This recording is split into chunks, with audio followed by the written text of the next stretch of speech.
Good morning. Is it good morning or good afternoon? Good afternoon. So, my name is Samuel. Today, I want to give you a story about the book that changed my life. Did not make me that rich, but at least gave me a comfortable life. And this is a book I think some of you have read it, some of you have heard about it, some of you don't believe in it, but let's have that discussion and see where it takes us. So the book I'm talking about is called Rich Dad, Poor Dad. For those who have not read it, let me take a minute and tell you what it is all about. So this is a book with a setting of the United States, and it involves two boys and two fathers. So one boy, who is now Robert Kiyosaki, who is the author of the book, comes from a rich family. And the rich dad now is his dad.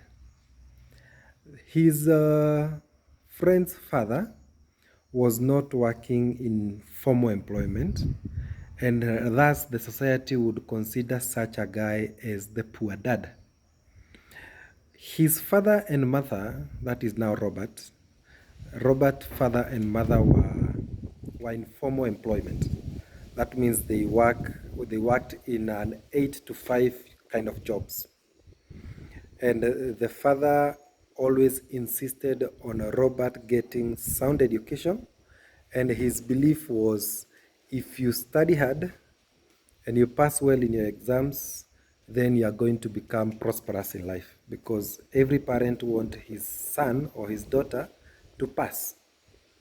However, the poor dad, and here is the irony about it, because at the end of it all, you realize that the poor dad ended up being the richer one.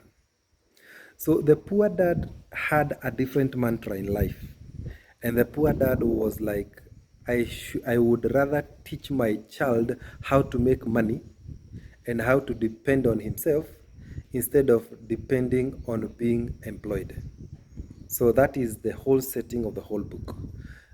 To give an analysis of the beliefs of this poor dad and how he had influence on Robert Kiyosaki is that he would teach them how to sell newspapers, how to sell magazines, and they would find time for them to go out after school or even before school and distribute these books. I'm hoping I'm getting it right. I did this book like 12 years ago, but it changed my life, like I'm saying. And what I learned from this book, especially from the African setting that I come from, was I need to make money work for me, not work for money. Robert says that the one of the biggest tragedies one can find himself in is you depending on a salary. Like, and this is a notion that is out there in the world, you work for 365 days, but you only get paid for 12 or 13 days if you have that 13th salary. And the 12 days means that you are paid once per month. That's when your salary comes. So technically, your income, you get an income 12 times in a whole year. Robert compares that to somebody who is working maybe on his own business, where you are getting income on a daily basis. It is not that basic, because technically you can be earning daily, but then you are earning like $10. And that means that in a month you have earned $300. But somebody else is maybe earning per month, but he'll also get $5,000. So that is not the basic gem about it. But what he meant was, when you are working on your own self without going there to be employed, then you have an opportunity to earn more depending on the effort that you put in.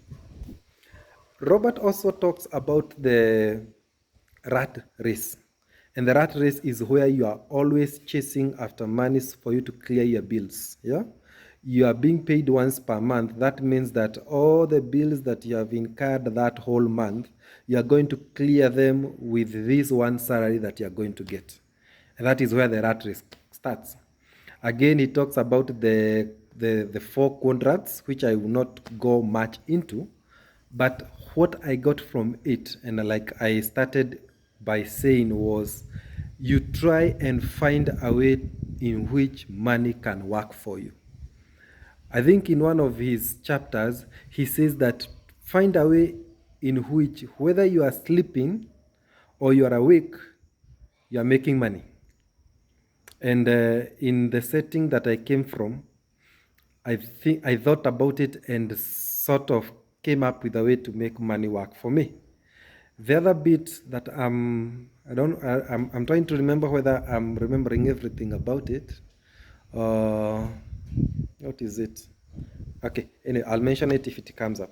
So what I went on to do, it's a very important point, but it's somehow escaping my mind. So what I sought to do was to come up with a website. And for me, a website would really work for me in terms of, even if I'm sleeping, if this website is online, then if I wake up in the morning or maybe the middle of the night, I can just look at my at my bank statement and find some money there. And that was my notion of money working for me. I came up with a company called Alpha Web Marketing, and you can even find it online. I think it's alphawebmarketing.com, where we do SEO, where we offer SEO services for websites. So technically, we do digital marketing. And the good thing with it is that we deal with it's not Kenyan, so it's not based. I cannot call it. I cannot say that it's based in Kenya, but I deal with mostly people from the US, from Canada, or even from the UK, Australia, part of it, and just people come and post their products there, and they want us to market them for them. And depending on the package they choose, then I get paid. The other thing, yeah, now I remember it. So what Robert says is that when you get money, and this was now the basis of where I started my company, he says that when you get money, instead of spending it on your expenses alone, try and invest this money. Then the proceeds that you get from this money, now go and do whatever you wanted to do with it, if it was to have fun. Here is an example, and this is what I did because I wanted to put that book to test.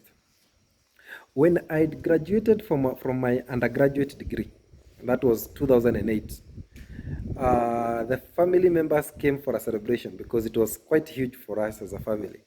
And I got I got 5,000 shillings.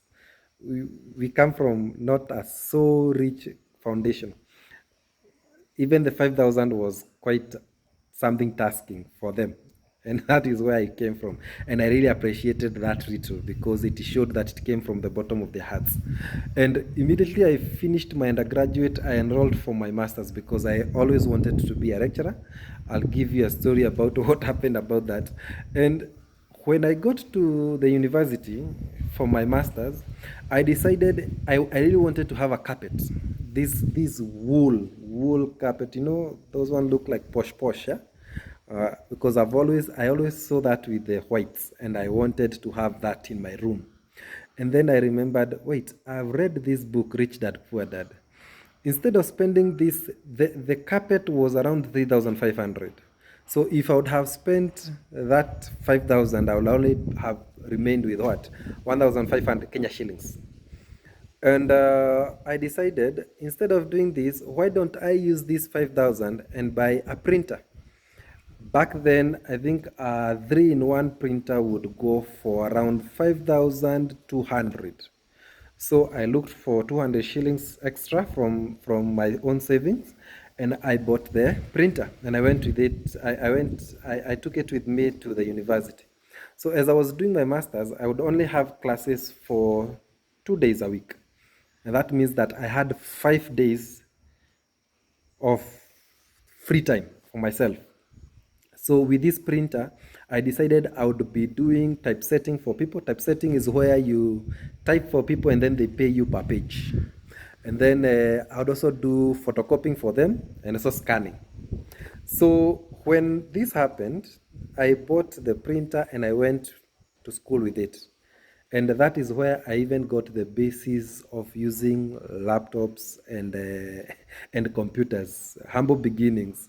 But it proved the point of what Robert was saying, that when you have your income, instead of using it all for your expenses, for example, eating and maybe making fun, maybe you can invest this money, and then from that investment, you are going to get more money to do the things that you wanted to do for fun.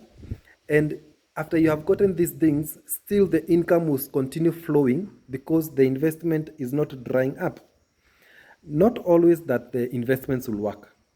For example, this at the same around the same time, I also invested in some LPO, Safaricom LPO, and for the Kenyans who are watching this, they know how that one went. I think the other day I got 300 Kenya shillings from from my investment. That is what I've been getting every year. So not every time that the investments will work, but the guarantee that comes is that when it works, it also increases your income. So you do not have only one income flow. So you are moving away from the rat race, as the Robert considered it. So that is the book that changed my life. I've always wanted to share about it because if you have not read this book, I'll ask you to go and do so because you can't lose. There are so many lessons out of it. I'm talking about a book that I read more than 12 years ago, and still the lessons are still clear in my head. If you also read the book and you got something different, I'm curious to get your take on it, so you can also comment on the comment section. Again, if it didn't help you and you felt like it was a waste of time, you can also share with us.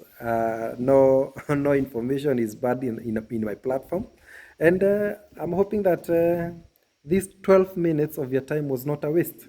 So thank you for that. Next, I think I'm going to share about the book that I never finished, and you love this one also. But for this one, it was all about Rich Dad Poor Dad. Robert Kiyosaki. To me, he has been a huge mentor. Let me call him a mentor, but I'll have to come up with another word for him because for me, mentorship is not from one person. It's from so many sectors. I know some people would say that why would you have a mentor who was once bankrupt? Because I think in the recent past, Robert filed for bankruptcy. I don't know whether that was genuine or maybe he was evading some stuff, but in terms of the book that he wrote, The Rich Dad Poor Dad, to me, he's a good mentor, especially in business. In other areas, I have other mentors. In my spiritual life, I have other guys who we go to church with. Peter Masharias, Peter Sheges, and what have you. And even my bishop, Jimmy Kemani. So those are my mentors in spiritual life. But in terms of business, to me, Robert did bits for me. I've watched even some of his videos because he came up with also with a YouTube channel on the same Richard Poor Dad. So if you are not a fan of reading, because I know some Kenyans don't love reading, they say they say that if you want to hide something from a Kenyan, just write it in a book. That's so true. I'm not a fan of reading books, but this one I had to read for some reason, and I'm glad that I read it. I'll encourage you to read it. If you can't read it, then go and watch it. You have no way to maybe circumvent all this, but the information there is legit, and I am a testimony. So I'm going to end it there. The book that changed my life, Rich Dad, Poor Dad by Robert Kiyosaki. Thank you and bye-bye.